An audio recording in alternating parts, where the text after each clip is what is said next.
Halo semuanya, kami dari kelompok Psikologi Komunikasi. Dan kali ini kita mau bahas tema tentang groupthink. Apa teman-teman udah pada tahu tentang groupthink atau masih asing dengan kata ini? Yuk kita pelajari sama-sama, kita mulai dari pengertian ya. Menurut Irving Janis, groupthink adalah suatu cara pertimbangan yang digunakan kelompok ketika keinginan mereka akan kesepakatan melampaui motivasi mereka untuk menilai rencana tindakan yang ada. Pengertian lain dari groupthink ini adalah sekelompok orang yang bermaksud membuat keputusan irasional atau non-optimal yang didorong untuk menyesuaikan diri atau putus asa perbedaan pendapat. Groupthink ini sendiri ada 3 asumsi loh. Yang pertama, terdapat kondisi-kondisi di dalam kelompok yang mempromosikan kohesivitas tinggi. Kohesivitas itu apa sih? Kohesivitas adalah kelompok di mana anggotanya saling tertarik dengan sikap, nilai, dan perilaku anggota lainnya.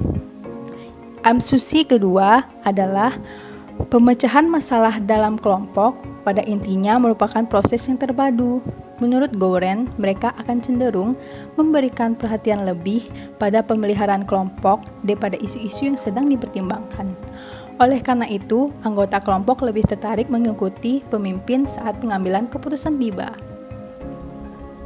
Yang ketiga, kelompok dan pengambilan keputusan oleh kelompok seringkali bersifat kompleks.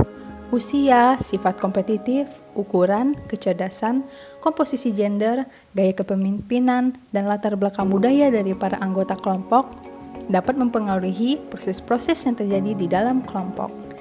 Nah, udah paham kan itu apa groupthink? Teman-teman pasti kepo kan? Gimana sih faktor-faktornya dan apa aja gejala-gejalanya? Yuk simak penjelasan berikutnya. Di sini kita akan membahas tentang faktor dan gejala dari groupthink. Yang kita bahas pertama itu ada faktor terbentuknya groupthink, yaitu yang pertama, kohesivitas kelompok. Yang kedua, faktor struktural. Yang ketiga, isolasi kelompok. Yang keempat, kurangnya kepemimpinan imparsial. Yang kelima, kurangnya prosedur pengambilan keputusan. Yang keenam, homogenitas latar belakang. Dan yang ketujuh, tekanan kelompok.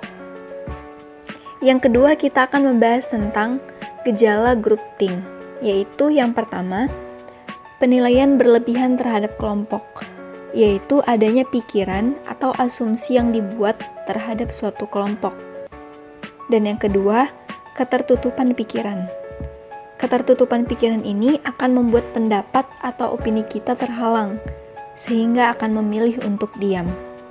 Dan yang ketiga, tekanan untuk mencapai keseragaman, yaitu adanya dorongan untuk memilih pendapat mayoritas untuk mencapai keseragaman, walaupun memiliki pendapatnya sendiri.